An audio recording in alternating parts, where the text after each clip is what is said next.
29 मई को सहारनपुर में मिहिर भोज यात्रा का आयोजन किया गया था। करीब 33 किलोमीटर लंबी इस यात्रा में कई राज्यों के हजारों लाखों लोग शामिल हुए। इस यात्रा में मेरठ से समाजवादी पार्टी के विधायक अतुल प्रधान भी जाना चाहते थे, लेकिन बागपत में उनको रोक लिया गया।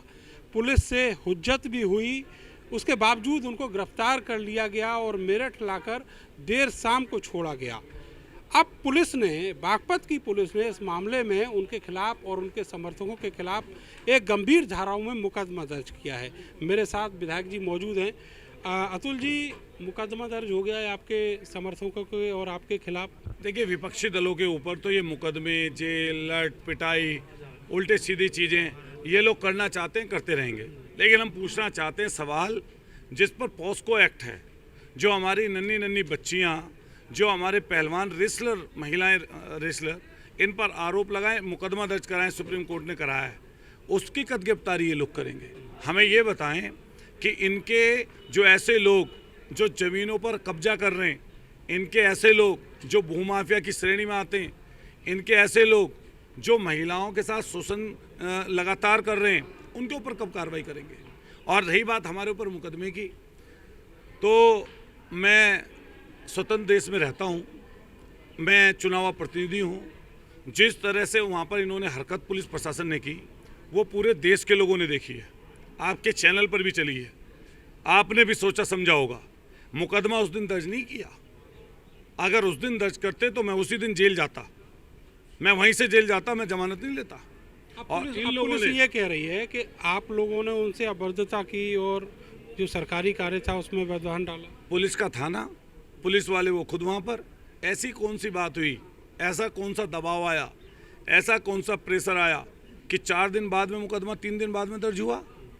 मैं भी विधानसभा में सदस्य हूँ, मैंने आदरणीय विधानसभा अध्यक्ष जी को सूचना दे दी, अपनी पार्टी के राष्ट्रीय अध्यक्ष जी को सूचना दे दी, अपने सारे उत्तर प्रदेश और देश के लोगों को जानकारी हो गई। मैं रत्ती भर भी, हम लोग ना इनकी जाति से डरने वाले हैं, ना झुकने वाले हैं। हम ना गलत काम करते हैं, ना गलत काम में इन्वॉल्व हैं। और राजनीतिक और सामाजिक व्यक्ति हैं, जहाँ सामाजिक विषय होंगे उन पर बोलेंगे, जहाँ राजनीतिक विषय होंगे उन पर जाकर खड़े होंगे। कहीं दिक्कत परेशानी लोगों पर, जनता पर आएगी तो वहाँ पर जाएंगे। इस चीज़ से कोई डरने वाला नहीं है। सर, वहाँ जो मिहिर भोज यात्रा थी उसके लिए अनुमति नहीं थी, उसके बावजूद भी यात्रा निकाली गई। शायद इसीलिए जितने लोग वहाँ जाने वाले थे उन सबको वहाँ रोका गया था। देखिए, रोकने का तरीका होता है। मुझे जंतर मंतर पर भी जाने नहीं दिया। डिटेन करते हैं किसी जनप्रतिनिधि को, क्या माननीय मुख्यमंत्री जब विपक्ष में थे इस समय के, क्या वो डिटेन नहीं होते थे? क्या उन पर किसी ने लाठीचार्ज की? क्या उन्हें सीओ हाथ में हाथ डालकर इस तरह से खड़ा हुआ? क्या इस तरह से धक्का धुक्की जनप्रतिनिधि के साथ होगी? वो तो रोए भी थे जाके लोकसभा में, उन्होंने पीड़ा कही थी। तो मैं यही तो मैं कह रहा हूँ कि सोचिए, वो तो लोकसभा के दूसरी तीसरी बार के सांसद थे। क्या सबने नहीं देखा संसद में मुख्यमंत्री जी को? क्या मुख्यमंत्री जी को अपने जनप्रतिनिधि, वो सदन के भी तो सदस्य, सदन के भी तो नेता हैं, हम भी उस सदन के सदस्य हैं। माननीय मुख्यमंत्री जी लगातार ये बात बोलते हैं, क्या करने और जो है बोलने में अंतर है कि जनप्रतिनिधि का सम्मान हो, सम्मान होना चाहिए।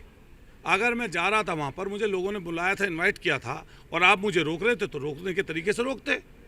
लेकिन जब मैं वहाँ पर जाना चाहता था तो बैरिकेडिंग रास्ते में लगी थी, तो कितनी बैरिकेडिंग में पार कर सकती है गाड़ियाँ? नहीं कर सकती पार।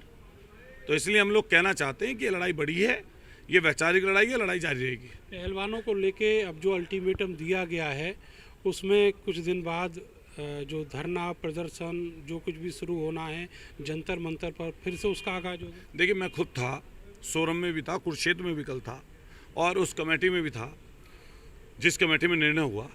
उसमें साफ स्पष्ट यही बात है कि किसी भी सूरत में ऐसे व्यक्ति की, ऐसे दुराचारी की सबसे पहले गिरफ्तारी हो, और उससे कम कुछ नहीं। और उसी का फैसला हम लोगों ने वहाँ पर लिया था। हमने साफ साफ स्पष्ट कर दिया, ये जात बिरादरी की लड़ाई नहीं है, ये सही और गलत की लड़ाई है, और सही लड़ाई पर हम लोग खड़े हैं। दोनों जो एफआईआर है उनका कंटेंट भी अब सामने आ गया है, सार्वजनिक हो गया है। अब आपको क्या लगता है कि कहीं कोई गुंजाइश है कि गिरफ्तारी न हो? अच्छा, प्रधानमंत्री जी खुद बताएं ना इस बात को। तो प्रधानमंत्री जी बेटी पढ़ाओ बेटी बचाओ का नारा दिए थे हरियाणा से।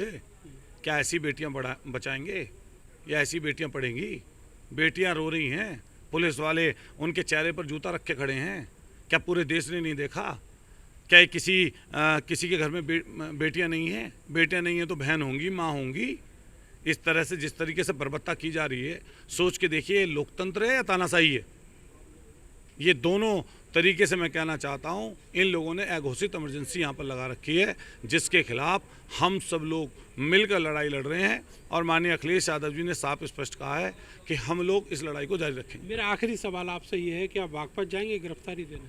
अगर मैंने अपनी तहरीर भेजी है आज थाने में, अगर पुलिस प्रशासन मुझे किसी जवाब के लिए बुलाएगा मैं जाऊँगा। और अगर ये मेरे पास मैसेज आएगा कि अतुल प्रधान की गिरफ्तारी, मैं खुद जाकर थाने में गिरफ्तारी दूंगा। चलिए, बहुत बहुत शुक्रिया आपका। तो अब अतुल प्रधान इस बात के लिए भी राजी हैं कि वो थाने में जाने को तैयार हैं, वहाँ गिरफ्तारी देने के तैयार हैं। बागपत पुलिस ने जिस तरीके से उनके साथ दुर्व्यवहार किया, उसकी उन्होंने जो विधानसभा अध्यक्ष हैं उनको भी शिकायत की है, इसके अलावा अपनी पार्टी को भी बताया है। तो ऐसे में जो राजनीति है इस पूरे मामले को लेकर लगातार गर्मा रही है। कैमरा सहयोगी सानू के साथ मैं नरेंद्र, भारत समाचार, मेरठ।